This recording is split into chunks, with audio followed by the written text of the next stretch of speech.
Bonjour à tous.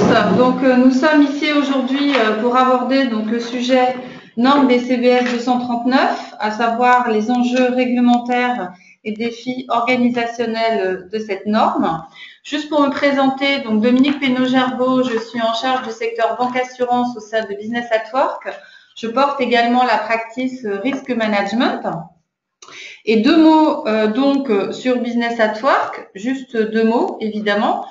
Sachant que nous n'allons pas passer le webinaire là-dessus, mais il est quand même important que je vous présente la société. Un cabinet de conseil en management et système d'information, donc de plus de 180 personnes, qui a été créé depuis 2000, qui porte aujourd'hui 18 millions d'euros de chiffre d'affaires et qui a 4 localisations majeures, Paris, Colombelles, Londres et l'île Maurice.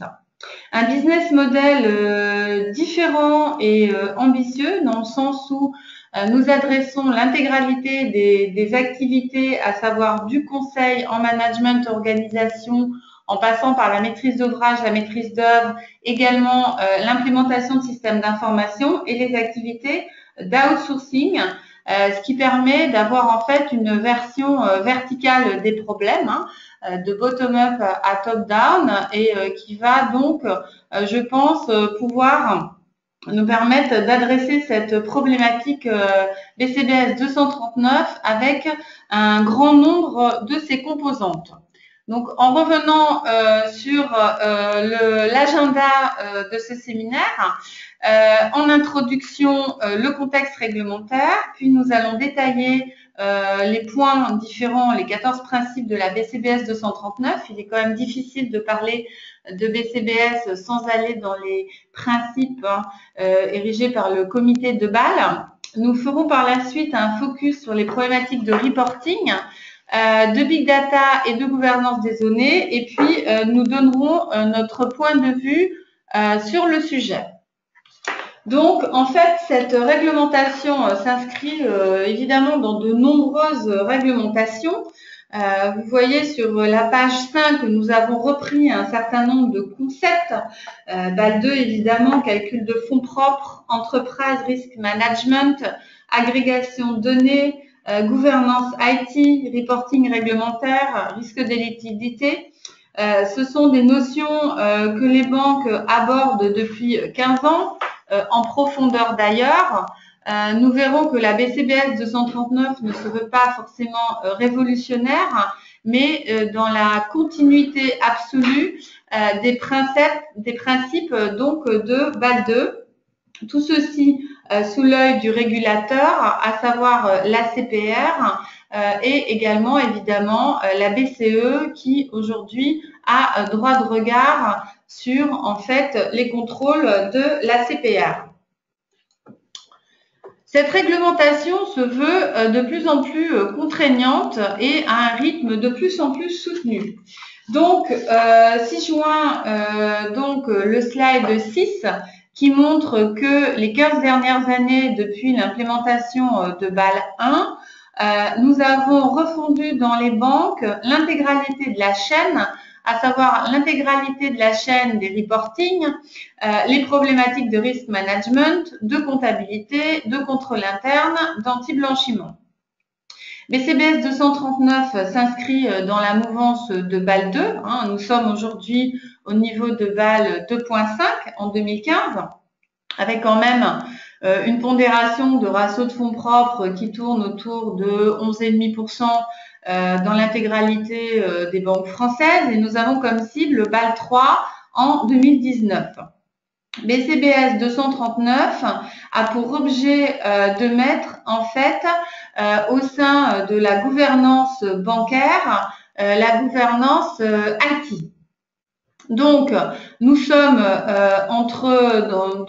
dans une réglementation d'après-crise, puisque la réglementation en fait initiée par BCBS 239 et qui verra une application en 2016 est vraiment dans la mouvance d'un constat après BAL 2 en fait d'une crise de 2007 et d'une réglementation qui en fait n'a pas pu du tout répondre eh bien, dans un certain sens, aux problématiques d'une part de crise. On va voir qu'un certain nombre des principes tournent autour de la réaction de crise et de reporting de crise. Et par ailleurs, finalement, que cette chaîne data reporting sortait des États qui, en sortie, ne pouvaient pas du tout permettre aux décideurs d'agir dans un contexte extrêmement tendu.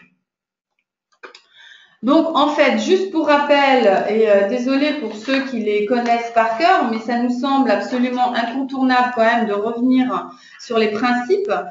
Si on prend les deux premiers, nous parlons de gouvernance. Encore une fois, le grand point de la BCBS 239, c'est de mettre l'IT gouvernance donc comme un actif stratégique. C'est la première fois qu'on demande à un board finalement de s'intéresser de près, top-down, au système d'information donc de la maison qui sera donc contrôlé par les autorités réglementaires et qui dit bien en cohérence avec le cadre bâlois dans sa globalité. Donc quand on dit le cadre bâlois dans sa globalité, on met l'IT gouvernance au sein des problématiques d'enterprise risk management pour la première fois. Donc, ceci est un tout et cet actif stratégique va devoir représenter la colonne vertébrale en fait de la banque. Les systèmes d'informatique devraient être conçus, déployés, maintenus pour permettre pleinement l'agrégation, le reporting des risques. Et là, on parle tout de suite de situation normale et de période de crise. On va voir que dans l'intégralité des principes, on ne va pas forcément passer tous en revue, mais le régulateur met bien une différence entre situation normale et période de crise. Et l'objet est bien d'une part d'avoir des états qui nous permettent d'anticiper, donc peut-être d'interagir en amont des crises. Là-dessus, le régulateur dans BAL 3, mais également des stress testing, ce qui n'était pas le cas auparavant, et peut-être finalement des reportings simplifiés qui correspondent plus aux besoins métiers de prise de décision dans des conditions extrêmement tendues. BAL 2 là-dessus ayant déjà été testé en 2008 et on a vu que les reportings en sortie ne permettaient pas à la direction générale de prendre les décisions souhaitées. Sur la capacité d'intégration des données risques, on y reviendra. On parle d'exactitude, d'exhaustivité, de délai de production et d'adaptabilité. Et là, on dit que effectivement, il y a un problème d'automatisation des processus. On n'est plus sur du manuel. Que bien évidemment, cette BCBS 239 doit avoir comme scope l'intégralité des business lines, des profit centers, mais que par ailleurs, les systèmes doivent s'adapter aux demandes ponctuelles des métiers. Et enfin, en termes de reporting, là encore, on parle de clarté, de fréquence, mais également de concision et de distribution. À savoir que les reportings vont devoir être adressés aux bonnes personnes et peut-être faut-il revoir finalement les chaînes décisionnelles. Et cette BCBS 239, bien que parlant d'IT gouvernance, nous sommes extrêmement importante en termes de sponsoring de la gouvernance. Si on va sur les principes 12, 13 et 14, on parle de la surveillance des banques centrales. Et là, la surveillance des banques centrales ne cesse de s'accroître, notamment dans le cadre du MSU, le mécanisme européen, en sachant que évidemment la CPR va avoir très vite un droit de regard et un souhait d'avoir des quick wins en fait sur la mise en place de cette BCBS 239, mais tout ça sous le regard appuyé de la BCE, qui a aujourd'hui une importance et une possibilité d'autorité sur les autorités nationales. Il faut savoir que même dans une activité et un projet de M&A aujourd'hui, le régulateur va aller regarder la compliance à la BCBS 239 et pouvoir remettre en cause donc un projet de M&A qui ne serait pas BCBS 239 compliant. Donc ceci, ce sont les grands principes et nous allons voir finalement comment on peut analyser aujourd'hui ces grands principes et en tirer les premières conclusions. En termes d'éléments, donc de contexte tout simplement, encore une fois, cette réglementation est issue de la crise. À l'issue de la crise, le régulateur s'est focalisé sur finalement deux principes, le risque de liquidité qui n'avait pas été pris auparavant dans le différent scope de risque adressé, mais également sur les systèmes d'information qui n'étaient pas au cœur du sujet. Et on s'est bien rendu compte que finalement, garbage in, garbage out, vous pouviez avoir énormément de reporting à l'attention du board décisionnel. Si ceux-ci sont illisibles, ça ne correspond donc pas du tout à ce que le régulateur avait conçu au départ. On parle également de délais appropriés, puisque effectivement, vous êtes devant une problématique aujourd'hui de quasiment de reporting STP, avec deux objectifs majeurs que nous allons détailler, et on va le faire très simple. Améliorer l'agrégation des données risques, donc agrégation des données risques, on va revenir sur ce thème, et améliorer les pratiques de reporting, avec comme enjeu décliner le nouveau statut du SI en termes d'actifs stratégiques. Et j'aime bien ce terme d'actifs stratégiques parce que c'est la première fois que le board considère le système d'information de la maison comme un actif stratégique faisant partie de sa politique de RM.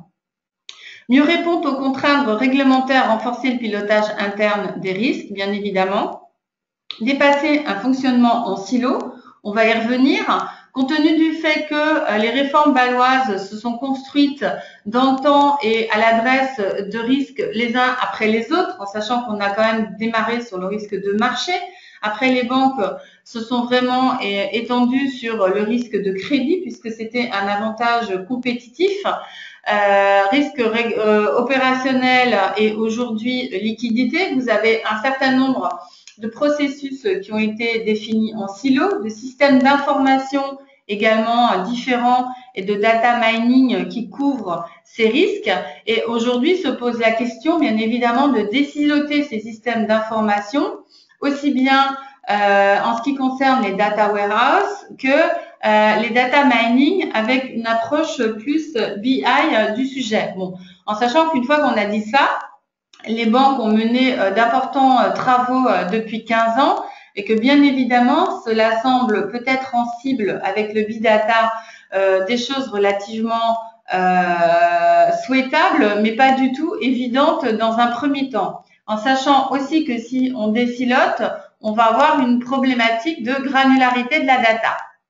Et puis, un reporting qui est repensé et simplifié, parce que bien souvent, les reportings ne sont pas lisibles et adaptés aux destinataires, ce qui va impliquer, on va le voir, beaucoup plus les métiers dans la décision des reportings qu'ils souhaitent avoir adressés au management. Aujourd'hui, la BCBS 239 cible les 29 banques systémiques. Sur ces 29 banques, déjà une dizaine de banques ont annoncé qu'elles ne seraient pas prêtes en 2016, d'où l'importance de revenir sur un certain nombre de quick wins, puisque je pense que c'est une révolution finalement peut-être de l'IT gouvernance des banques, mais c'est une révolution qui va devoir se faire dans le temps, puisque on est quand même sur un paysage qui s'est restructuré d'un point de vue informatique les 15 dernières années, et que du coup, on va devoir séquencer et prioriser les actions, et qu'on ne peut pas concevoir de revoir demain et de balayer d'un coup de baguette magique ce qui s'est construit les 15 dernières années. L'importance aussi, au-delà du scope des risques couverts, puisqu'on a l'intégralité des risques qui sont couverts, c'est que toutes les directions de la maison sont touchées, à savoir le risque, les directions financières, les directions IT, les directions métiers.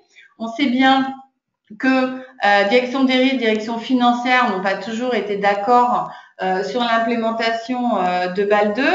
Après, évidemment, les patrons IT ont toujours leurs impératifs en termes de gouvernance IT et les métiers ont bien souvent une vision encore différente du problème. Donc aujourd'hui, on a besoin bien évidemment d'avoir un sponsor et une gouvernance à haut niveau, en sachant qu'il va y avoir un certain nombre de points BCBS et peut-être de sous-projets BCBS dans la maison, puisque finalement, c'est quand même une révolution pour les 10 prochaines années, mais une révolution lente et amener la banque finalement à intégrer les nouvelles données en termes de sécurité, en termes de big data, en termes de compliance des données personnelles qu'elle n'avait pas en termes de composantes quand BAL 2 a été mis en place, à savoir en 2002. Alors, une échéance exigeante 2016, on en a déjà parlé. Pour 2016, on projette en fait des quick wins, mais avec une cible bien définie sur les 10 prochaines années, puisque cette BCBS 239 et ce nouvel actif IT Governance va devoir accompagner les révolutions majeures dans le monde bancaire, qui sont bien évidemment la cible client, du cost cutting, un pilotage de la rentabilité, fonds propres, risque, et en fait, par cela même et grâce à cette information de reporting consolidée, la possibilité de prendre des décisions stratégiques en termes de business et de nouveaux produits. Nous allons regarder en termes de roadmap les 3 chantiers majeurs qui sont définis donc par cette nouvelle réglementation. Donc nous avons dans un premier temps un chantier gouvernance et infrastructure, où là le conseil d'administration est responsable en dernier ressort de l'agrégation et du reporting des données risques, ce sont les textes. Pour lequel les enjeux sont intégrer cette responsabilité dans le cadre de gouvernance au plus haut niveau, ce qui n'est pas forcément le cas aujourd'hui. Refléter le caractère stratégique du SIRIS dans le cadre de gouvernance, se doter d'un SIRIS qui permet d'adresser les obligations réglementaires et d'être un véritable outil d'aide à la décision. Et ça, je pense que c'est le point majeur, c'est-à-dire finalement cette BCBS 239 qui est de transformer finalement ces impératifs réglementaires de données et de systèmes dans une vraie politique d'IT gouvernance générale du board et de transformer en fait une contrainte en un avantage compétitif pour demain. Donc, avec en fait des initiatives qui ont déjà été prises dans de nombreuses institutions, mais souvent dans des départements différents, avec peut-être aussi des objectifs court terme, élaborer un gap analysis évidemment pour se doter rapidement d'un cadre de gouvernance, renforcer absolument le dispositif de contrôle. Il faut voir que le dispositif de contrôle de 3e niveau périodique dans les banques a en général 2 soucis. La compréhension par les corps d'inspection des nouveaux produits et d'autre part le contrôle des systèmes d'information, l'audit DSI et la sécurité des systèmes. C'est ce qui ressort en fait des corps d'inspection. Rationaliser la chaîne de responsabilité, qui fait quoi, qui décide de quoi, quel est le pouvoir finalement des métiers sur la sortie des fonctions support, des data, comptabilité, risque et la prise en compte des impératifs systèmes d'information. Promouvoir une culture d'excellence risque, qui reste encore à promouvoir malgré effectivement la réforme BAL 2. Harmoniser les systèmes d'information, notamment schéma directeur référentiel, dictionnaire de données. Là-dessus, il y a eu déjà de gros travaux. Chacune des banques va mettre finalement à son niveau d'exigence les travaux de la BCBS. Un certain nombre de banques ont déjà initié des schémas directeurs finance-risque qui leur permettent peut-être pas de revoir toute la chaîne, mais de prendre du recul sur les travaux qui ont été réalisés ces dernières années. Est-ce que les outils qui ont été mis en place nécessitent une nouvelle couche de BI et d'analyse compte tenu des nouveaux stress scénarios qu'il va falloir générer? Donc peut-être aussi enrichir les capacités de data mining, puisque finalement, face aux nouveaux impératifs, notamment big data et sécurité des banques, peut-être un certain nombre d'outils aujourd'hui sont obsolètes. Donc, nous sommes quand même en face d'interlocuteurs multiples, d'interdépendances fortes et d'un périmètre très très large, avec une réforme qui certes doit donner une nouvelle colonne vertébrale à la banque de demain, mais qui finalement a un scope très très large et couvre différents métiers. donc avec un certain nombre d'acteurs, aussi bien dans la banque que de partenaires éventuels, aussi bien les cabinets de conseil que les éditeurs, qui finalement se retrouvent peut-être comme une poule devant un couteau puisque le scope est extrêmement large. Un chantier capacité d'agrégation des données risques, donc être en mesure rapidement, de manière fiable, de consolider ces expositions aux risques selon des axes pertinents. Et là, la réforme donc accentue, met l'accent sur un axe d'analyse pertinent, à savoir en termes d'enjeux, être en mesure de consolider plus rapidement les risques au plus près du temps de la décision. Et ça, c'est très important, puisqu'on a vu que dans la dernière crise, il y avait urgence à décider. Aujourd'hui, on est devant des problématiques de trading haute fréquence, ce genre de choses. Donc, on est quand même sur des besoins quasiment de reporting STP. Par ailleurs, harmoniser les systèmes d'information tout en conservant de l'agilité. Et ça va être également un autre arbitrage.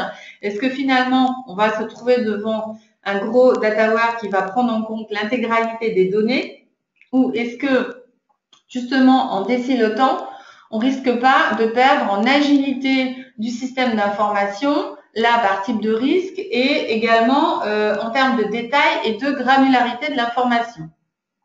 D'où très rapidement sur ces chantiers-là, cartographie et documentation des processus d'agrégation, recensement des processus manuels. Je pense qu'un des quick wins, ça va être de revenir sur ce qui est en manuel et permettre donc une piste d'audit plus rapide. Quand je dis manuel, je prends de l'Excel donc ou des bases Access. La mise en œuvre de projets fast close pour accélérer la remontée des différents risques, où là encore, les opérateurs en fast close vont être amenés à avoir en tête des délais de décision beaucoup plus courts. Et puis, la définition de tableaux de bord qualité pour suivre enfin des indicateurs clés. Donc, vraiment des métiers et des fonctions interdépendants, mais avec des besoins différents qu'il va falloir comprendre. Le troisième bloc de cette réforme est vraiment constitué par la pratique de reporting de risque. Et là, on est sur les processus de reporting fiables, précis et efficaces en période de tension. Le le régulateur fait une grosse différence entre le reporting opérationnel et le reporting en temps de crise. Donc, les enjeux sont être en mesure de produire le reporting au plus près du temps de la décision et simplifier les reportings.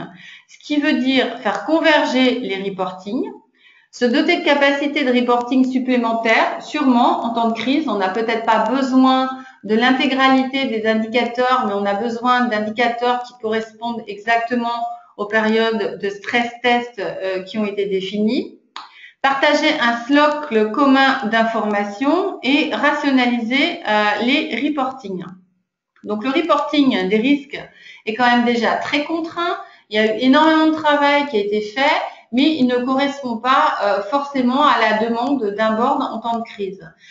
Juste avant la crise de 2008, une grande banque européenne m'avait demandé de sortir effectivement 10 slides avec les key risk indicators clés au niveau mondial avant la crise, et effectivement, on avait 10 signaux rouges qui devaient s'allumer. À l'époque, courbe des taux, marché de l'immobilier aux États-Unis. En fait, ils étaient tellement noyés par l'information qu'il nous a fallu 3 mois pour avoir en cible finalement les quelques indicateurs qui devaient permettre à une banque de passer en mode pompier immédiatement sans perdre de délai. Donc, un challenge considérable pour cette BCBS 239, avec des axes d'analyse multiples, pyramide organisationnelle, typologie de risque, pays, clients, produits, des difficultés également nombreuses à surmonter avec des métiers différents. On ne va pas avoir les mêmes nécessités entre le monde de la BFI, évidemment les réseaux mutualistes, les systèmes d'information qui aujourd'hui se sont mis couche après couche en fonction des différents chantiers, après chantier, risque de marché, risque de crédit, risque opérationnel, de ma liquidité qui ne correspondent pas forcément aujourd'hui. Des référentiels qui, même s'il y a eu des projets harmonisation des référentiels qui ne sont pas toujours partagés aujourd'hui. Une granularité de l'information qui varie en fonction des différents métiers. une qualité de l'information qui n'est pas forcément homogène et des objectifs qui peuvent s'avérer contradictoires parfois entre un système d'information qu'on veut global, unifié, conforme à une politique d'enterprise risk management, et puis après des éléments plus flexibles par département et donc une chaîne risque organisée en silo. Quelques exemples pour que ce soit plus concret de difficultés fréquemment observées, des risques weighted assets bookés aujourd'hui, par exemple sur des produits comme les CDS sur des entités techniques, une entité technique, mais avec après en fait les CDS qui sont pas forcément rattachés aux lignes métiers, des deals qui sont partagés entre deux lignes métiers et des deals mirrorés, mais pour lesquels éventuellement les garanties, les collatéraux ne sont pas rattachés aux lignes métiers. Des informations qui ne sont pas saisies dans les systèmes parce qu'en fait, en salle des marchés, on ne voit pas forcément toujours l'intérêt de saisir l'information dans les systèmes. Gestion de collateral management, gestion de garantie, et puis donc des valeurs par défaut qui sont véhiculées dans les systèmes. Donc encore quand même un gros travail en termes de saisie dans les systèmes d'information qui là ne passe pas que par les systèmes d'information, mais qui passe également par une politique de change management. Alors, si on fait un focus sur le reporting risque qui est vraiment sous pression et là où nous attend le régulateur, on fait bien la différence entre le reporting de crise et la montée des risques. Une pression accrue sur les reportings de risque aujourd'hui. On a vu un certain nombre d'axes de développement nécessaires, à savoir des reportings de risque plus détaillés, plus intégrés et cohérents avec les autres reportings, plus homogènes, plus d'explications et d'axes d'analyse. Et là, on est vraiment dans l'analyse. Le BAL 3, c'est vraiment l'analyse après la mise en place finalement du framework, de la structure, enrichi de compléments tels que les stress tests, où là, on essaie d'avoir des axes d'analyse en amont de la décision et d'outils d'aide à la décision, avec beaucoup de contraintes, évidemment, qui sont l'hétérogénéité des sources et de l'information disponible, le cloisonnement et la complexité des systèmes, l'hétérogénéité des règles de calcul, renforcer la compétence métier dans la projection et la décision de quelle va être la forme de ce reporting, le cloisonnement des systèmes d'information et la multiplication et complexité des besoins en matière d'aide à la décision. D'où on commence à dessiner en fait des grandes tendances de marché, à savoir développement du data warehouse en centrale, des analyses plus développées, annexées au reporting, une intégration avec les systèmes connexes. On essaye également d'avoir des projets de standardisation des plateformes, de re-engineering à partir de besoins en matière d'aide à la décision. Mettre en place donc un monitoring automatisé des portefeuilles et une meilleure utilisation des données baloises à haute valeur ajoutée. Alors, si on prend un exemple de chaîne de production type que vous connaissez tous, on a notre dataware de données en général en local, un dataware de données consolidées, évidemment notre calculateur de risque, et puis on a une boîte système comptable, on a une grosse boîte risque, on a une grosse boîte de contrôle de gestion, et en sortie, on a nos reportings réglementaires COREP, FINREP. Bon, l'idée, évidemment, c'est d'une part de s'interroger sur ces dataware, mais peut-être également de réfléchir à une nouvelle couche donc de data mining et d'axes d'analyse en sortie des reporting risques et contrôle de gestion dans les chaînes actuelles.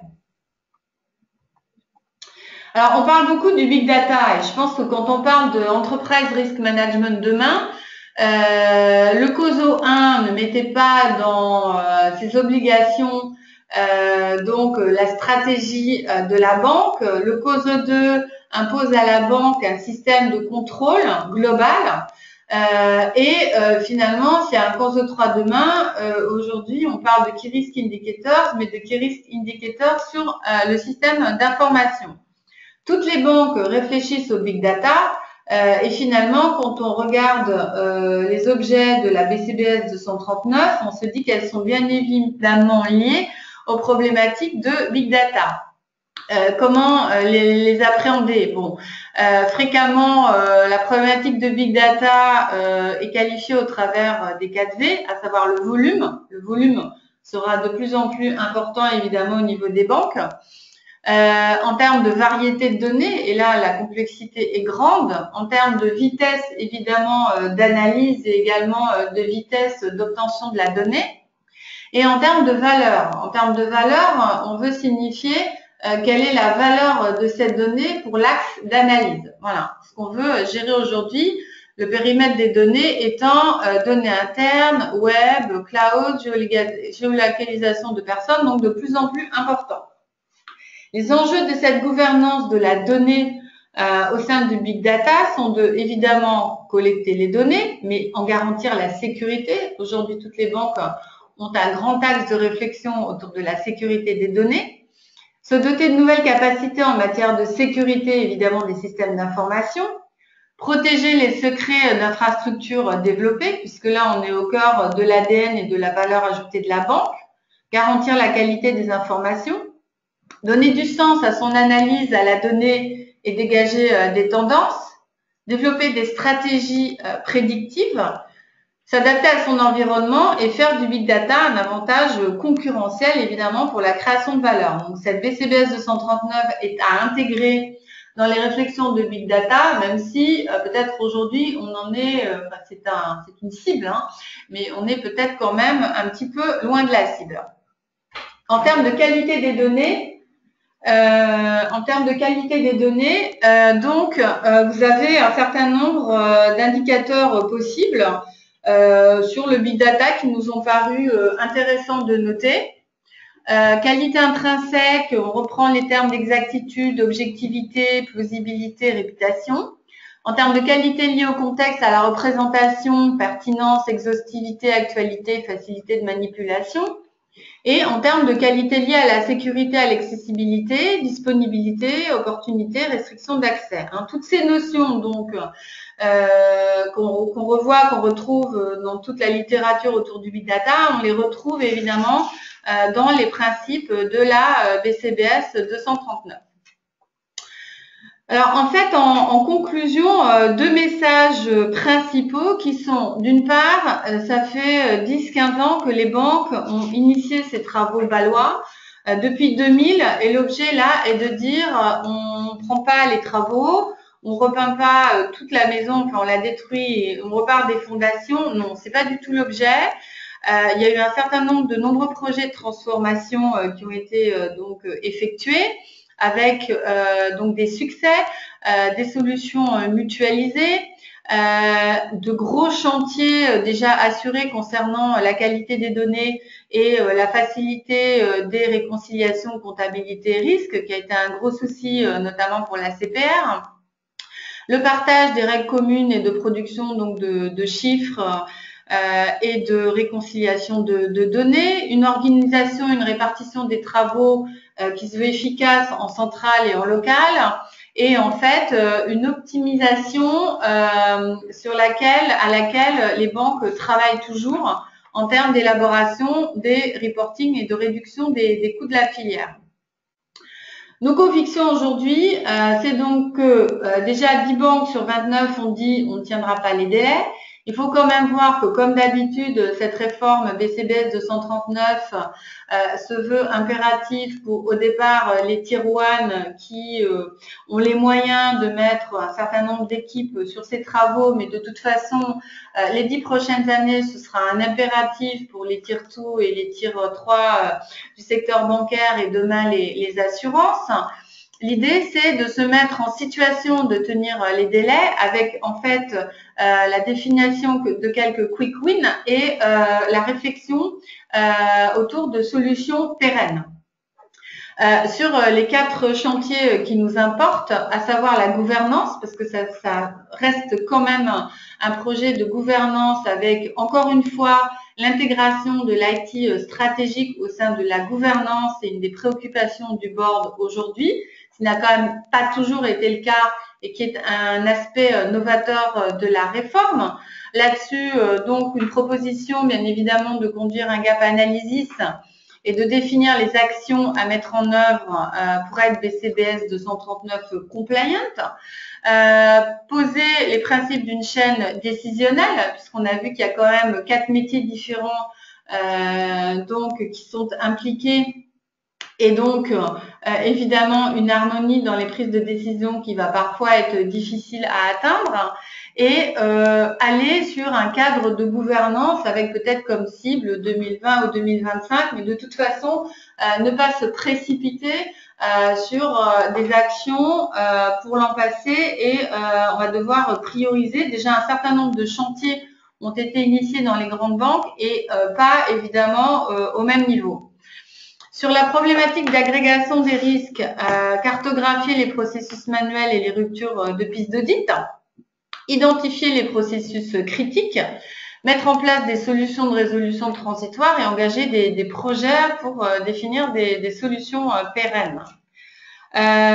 Donc cette réforme permet également aux banques de réfléchir à leur architecture système d'information, en termes de convergence de référentiels, d'harmonisation des schémas directeurs, et un certain nombre de banques ont déjà lancé des schémas directeurs finance-risque en centrale qu'elles vont aller dupliquer sur les filiales, avec également un souci d'optimisation de l'articulation des métiers avec les MOA, MOE, et une tendance donc à la fusion des activités d'MOA et de MOE aujourd'hui.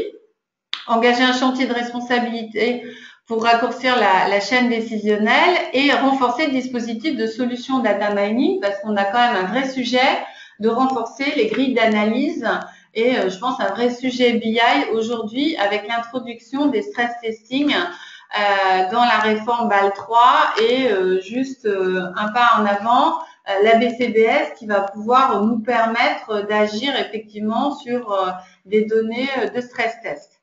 Et en termes de reporting, enfin, définir une roadmap pour rationaliser à court terme les existants, concevoir, je pense, 2 niveaux de reporting, un reporting opérationnel et un reporting de crise pour aller rapidement à l'essentiel, et engager donc une refonte des reportings en sachant qu'il ne faut quand même pas perdre en termes de granularité. Ce qu'on souhaiterait dire donc en conclusion, c'est que face aux enjeux majeurs du secteur bancaire de demain, qui a quand même 3 préoccupations, qui sont le client, le code costing, le cost cutting, et donc le pilotage de la banque avec une balance rentabilité risque fonds propres. Le digital également, la BCBS 239 doit permettre de donner avec donc un nouvel actif stratégique qui est la IT gouvernance, une colonne dorsale en fait à la banque, et lui permettre de se structurer autour de ces nouvelles problématiques, et que finalement la BCBS 239 est une évolution par rapport aux impératifs réglementaires balois qui finalement ont été testés par la crise. On a vu que dans la crise, ces impératifs réglementaires n'allaient pas forcément suffisamment en termes d'outils d'aide à la décision. Et en fait, il faut tourner aujourd'hui ce nouvel impératif réglementaire comme une opportunité en fait donnée aux banques de revoir finalement leur schéma directeur finance-risque, leur processus, et également leur outil BI peut-être deuxième génération, afin de pouvoir répondre aux impératifs de la banque de demain et se doter comme ça vraiment d'un nouvel outil concurrentiel.